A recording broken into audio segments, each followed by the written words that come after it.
In today's video, I'll show you how to generate a Bitbucket access token. First, open your browser and go to the official Bitbucket website, then log in to your account. From the home page, open the repository where you want to create the token. On the left panel, click Repository Settings, then go to Security and select Access Tokens.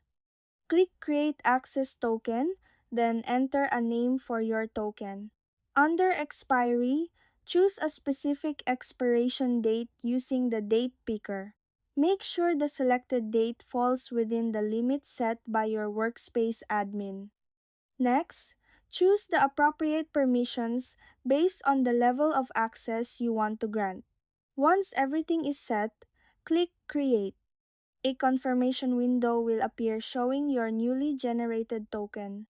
Copy the token immediately and store it securely, as it will only be displayed once and cannot be retrieved later. If you ever need a new one, simply generate a new token and revoke the old one for security purposes. And that's it! That's how you generate a Bitbucket access token.